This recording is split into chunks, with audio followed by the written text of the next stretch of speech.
करनाल के कस्बा इंद्री में पूर्व सांसद व लोकतंत्र सुरक्षा पार्टी के मुखिया राजकुमार सैनी अपने जन जागरण अभियान के तहत पहुंचे। इस मौके पर पत्रकारों से बातचीत करते हुए उन्होंने कहा कि भारतीय जनता पार्टी ने लोगों को सिर्फ जात पात के मुद्दों पर बांटा है और सिर्फ राम के नाम पर राजनीतिक रोटियां सेक रही है, जबकि पिछड़े वर्ग के साथ हमेशा से भेदभाव हुआ है। उन्होंने कहा कि आज तक हरियाणा में जितने भी मुख्यमंत्री बने हैं सभी ने पिछड़े वर्ग व दलितों का शोषण किया है। आज लोकतंत्र सुरक्षा पार्टी के प्रदेश अध्यक्ष भाई करताराम जी और मैं राजकुमार सैनी आप सभी का सबसे पहले इंद्री निवासियों का अभिवादन करता हूं, धन्यवाद करता हूं कि जन जागरण अभियान के तहत मेरे पत्रकार मीडिया बंधु आप सभी ने इंद्री के पुल के ऊपर आकर के हमारा एंट्री के ऊपर आपने सहयोग किया। शब्दों से नहीं, दिल की गहराइयों से आप सबका स्वागत। मित्रों, जन जागरण अभियान के तहत लोकतंत्र सुरक्षा पार्टी जहां पर पूरे प्रदेश के आज 12वें जिले में है, यहां पर डिस्ट्रिक्ट करनाल को लेकर के इंद्री हलका के गांव आज हमने बादसों से स्टार्ट किया। बादसों, रैतखाना, बीड़ रैतखाना और अभी इंद्री और उसके पश्चात जो गीड़ और ये ब्याना और संघोई रंबा होते हुए आज हम नीलोखेड़ी में प्रवेश करेंगे। जन जागरण अभियान का मकसद सिर्फ ये है कि 52% बैकवर्ड क्लासेज की हिस्सेदारी आज हमारे पास इतनी हालात गंभीर है कि मुख्यमंत्री 5 जो प्रदेश के अंदर रहे, उन लोगों ने अपने लोगों को लगभग इस प्रदेश के अंदर ये 2.5 लाख नौकरी के पेपर मेरे हाथ में हैं। लगभग 1.25 लाख नौकरी 5 मुख्यमंत्रियों ने अपने लोगों को दे रखी है। लेकिन इस बैकवर्ड समाज की हिस्सेदारी पूरे प्रदेश में जो आरटीआई लगी है, इस आरटीआई का आंकड़ा आपके सामने है साथियों। 52% लोगों की हिस्सेदारी अभी तक सिर्फ 11% है। ये 11% हिस्सा भी क्लास 3 और क्लास 4 का है। 52% लोगों की तो हिस्सेदारी हाशिए के ऊपर खड़ी है। 40 यूनिवर्सिटियां हैं देश में।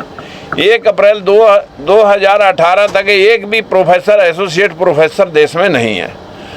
शेड्यूल कास्ट की 5% की हिस्सेदारी है। सारा सिस्टम जनरल कैटेगरी के 95% प्रोफेसर, एसोसिएट प्रोफेसर और वाइस चांसलर लगे हुए हैं। देश में 25 हाई कोर्ट हैं, एक सुप्रीम कोर्ट है, 600 जज हैं, जिनमें 3% हिस्सा शेड्यूल कास्ट का है, बैकवर्ड की 0 है। देश के अंदर मिलिट्री की रेजिमेंटें सैकड़ों हैं, कोई रेजिमेंट किसी बैकवर्ड की, शेड्यूल कास्ट की, किसी माइनॉरिटी की, किसी की नहीं है। देश में सैकड़ों राजदूत बाहर जाते हैं, कोई राजदूत हमारा नहीं गया। इंडस्ट्री में, मीडिया में कोई चैनल, कोई अखबार इस कमज़ोर तबके के लोगों में से नहीं है। हमारे देश में 800 एमपी बनते हैं, जिनमें बैकवर्ड क्लासेज की संख्या 52% के हिसाब से 400 बनने चाहिए थे लोकसभा राज्यसभा में, लेकिन अभी तक सिर्फ 100 हैं और वो 100 भी मानसिक गुलाम हैं बड़ी पार्टियों के नेताओं के। जो भेदभाव देश के अंदर बरता गया है कि अंधे बांटें रेवड़ियाँ दें अपनों को, इसका क्या कारण है? इसका मुख्य कारण है अंधविश्वास। इन लोगों को कभी रामलला के मंदिर के नाम पर, कभी पुलवामा की देशभक्ति के नाम पर, कभी जो है ना बैकवर्ड क्लासेज का मुखौटा लगा करके मोदी को बैकवर्ड प्राइम मिनिस्टर पेश करने के नाम पर, कभी 2 करोड़ नौकरियों के नाम पर, कभी किसान की आमदनी 2 गुनी करने के नाम पर, कभी सस्ते डीजल और गैस सिलेंडर के नाम पर, ना जाने किस किस प्रकार से इन लोगों को ठगा गया है। ये ठगी हर सरकार ने की है और ये बरकरार ही ना रहे, इसलिए जन जागरण अभियान की जरूरत पड़ी है। लोकतंत्र सुरक्षा पार्टी पिछले दिनों भी भेदभाव के खिलाफ लड़ी थी। जब देश के अंदर जाट आरक्षण हुआ था, उस वक्त हमने सिर्फ एक ही बात कही थी कि आज हमारे देश में 52% बैकवर्ड की हिस्सेदारी, अगर जाटों को आरक्षण की जरूरत है तो क्यों ना 100% आरक्षण जनसंख्या अनुपात में कर दिया जाए। ये कॉपी हमने घर घर बांटी थी। हम नहीं कहते कि आज 4 कौमें और हैं, ब्राह्मण, बनिए, पंजाबी, राजपूत, उनको भी आरक्षण के अंदर लो और 100% आरक्षण जनसंख्या अनुपात में सबको मिलना चाहिए, ताकि देश के अंदर बदअमनी, भेदभाव खत्म हो जाए। ये भेदभाव तब तक चलेगा जब तक अंधविश्वास समाज के अंदर छाया रहेगा। देश में सरस्वती पूजा, लक्ष्मी पूजा, 4 करोड़ मंदिर, 15 लाख करोड़ रुपये सालाना मंदिरों में चढ़ जाते हैं, रोजाना मंदिर में चढ़ जाते हैं। बच्चे को कॉपी मिले ना मिले, गरीब से गरीब आदमी भी 10-5 रुपये मंदिर में चढ़ा आता है। लेकिन देश के अंदर आज हमारे 4 यूनिवर्सिटियां वर्ल्ड लेवल की नहीं है। हमारे बच्चे अमेरिका, कनाडा, ऑस्ट्रेलिया जाकर के पढ़ते हैं। बच्चे घर गृहस्थी भी चलाते हैं और अपने माँ बाप का सहारा भी बन जाते हैं और डॉक्टर, इंजीनियर बन के भी आते हैं। हमारे देश में ऐसी व्यवस्था नहीं है। इस व्यवस्था को शुद्ध और सुदृढ़ करने के लिए जहाँ सरकारों को काम करना चाहिए था, वहाँ आज प्राइवेट स्कूल बंद किए जा रहे हैं। प्राइवेट लोगों को सारे मकाम देश के बांटे जा रहे हैं, चाहे वो एयर इंडिया है, चाहे वो गैस एजेंसियां हैं, चाहे वो LIC या सारे मकाम जितने भी पब्लिक सेक्टर के इशूज़ थे वो सब बेच दिए गए हैं।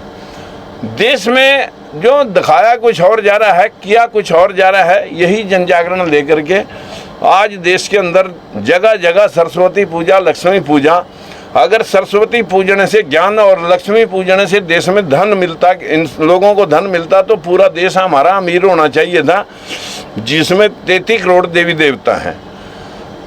लेकिन क्या कहें कि सारा धन America, Australia, German, Japan, Singapore, Malaysia, चीन, रूस, दुबई के अंदर चला गया, जहाँ कोई सरस्वती लक्ष्मी पूजा नहीं है।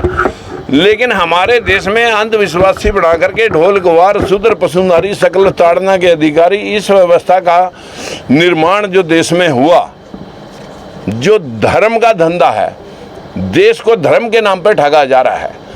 और ये जो ढोल गवार, शूद्र, पशुनारी वाले लोग हैं, उनको पता है इनको बैल बना करके जोता जाए, जैसे ढोल को पीट के काम लिया जा सकता है, उसी प्रकार से शूद्र को भी मूर्ख बना करके इस्तेमाल किया जा सकता है, गुवार को भी इस्तेमाल किया जा सकता है।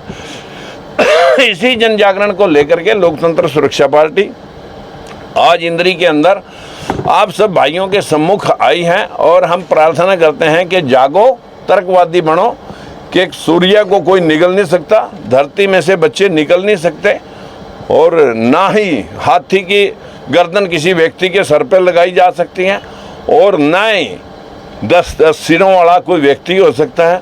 जो देश के अंदर अंधविश्वास फैलाया गया, वो सारे भालू और बंदर बोला करते थे शास्त्रों के मुताबिक, जबकि सुप्रीम कोर्ट ने 9 सितंबर 1976 को ललई सिंह यादव की किताब पर फैसला भी दे दिया है। भाषा विभाग, पुरातत्व विभाग ने हलफनामा दिया कि इनका रामायण महाभारत का कोई ऐतिहासिक सबूत नहीं है। उसके बाद सुप्रीम कोर्ट ने फैसला भी दे दिया 9 सितंबर को कि रामायण महाभारत देश के अंदर जो काल्पनिक ग्रंथ हैं, उनको ललई सिंह यादव के मुताबिक जो है ना, जो कहा गया वो बिल्कुल सही कहा गया। उसके बावजूद भी आज देश के अंदर अंधविश्वास चरम पे है और मानसिक गुलामी चरम पर है। जब तक ये लोग मानसिक गुलाम रहेंगे तो देश के अंदर कभी भी तरक्की नहीं हो सकती, क्योंकि हमारे देश में सारे मुगल, सारे डच, सारे जितने भी अंग्रेज, वो ही आगे हमारे इन मंदबुद्धि लोगों के ऊपर आक्रमण करके गए। किसी भगवान ने उनको अंधा नहीं किया। अगर ये भगवान जो है ना उनको अंधा करते, इनमें शक्तियाँ होती, तो मैं कह सकता हूँ देश कभी गुलाम ना होता। तो आज मैं सिर्फ लोगों को आपके माध्यम से यही कहना चाहूँगा कि तर्कवादी बनो और सवाल रखो, ताकि लोग मानसिक गुलाम ना हो सके और अपने हक अधिकार को तर्कवादी बन करके अपने हक अधिकार के लिए संघर्ष करना सीखो। नमस्ते। तो ये जो आपकी यात्रा चल रही है, कितना किसको समर्थन मिला? इस यात्रा का समर्थन मैं ये कह सकता हूँ कि अभी हमारे पास फोटोआँ हैं, पिछले वो आपके पास डाल देंगे। हम जहाँ भी खड़े हो जाते हैं वहाँ सैकड़ों लोग, बस हमने कोई पूर्व निर्धारित कार्यक्रम कहीं लोगों को बुलाने का नहीं लिया हुआ। जो यात्रा चल रही है उसमें जहाँ भी जिस चौक के ऊपर भी खड़े होते हैं वहाँ पर सैकड़ों लोग खड़े होकर के समर्थन भी करते हैं, बात भी सुनते हैं और व्यवस्था को भी समझते हैं। तो मौजूदा सरकार के हालात है? मौजूदा सरकार हाशिए पर है। 10 साल के ज़्यादा हमारे देश के लोग किसी को भी झेल नहीं सकते। अब झेल लिया इनको भी 10 साल।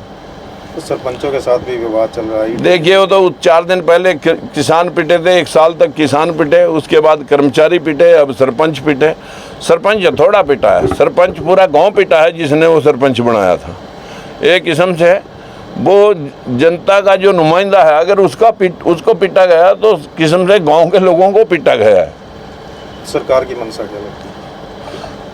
सरकार अंधविश्वासी बना करके लोगों को अभी जेएनयू के अंदर जो गर्भ ज्ञान संस्थान बना है कि लोगों को संस्कारी बनाओ, रामायण महाभारत पुराण शास्त्र पढ़ाओ ताकि बच्चे मतलब संस्कारी पैदा हों, संस्कारी नहीं गुलाम पैदा हों। ये व्यवस्था देश के अंदर फैलाई जा रही है।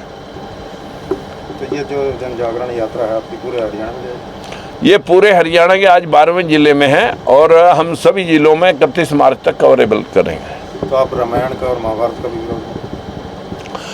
हम देश के अंदर वो कह रहे हैं जो देश कह रहा है, जो देश के महापुरुष कह रहे हैं। गौतम बुद्ध ने दुनिया को जिनेवा के अंदर एक हफ्ता पहले विश्व धर्म सम्मेलन में सर्व धर्म सम्मेलन हुआ, उसके अंदर सर्वश्रेष्ठ धर्म का खिताब मिला।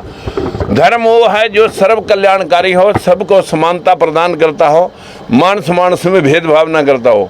जो धर्म मानस मानस में भेदभाव करके किसी को नीच और ऊंच बनाता हो, धर्म नहीं धंधा है।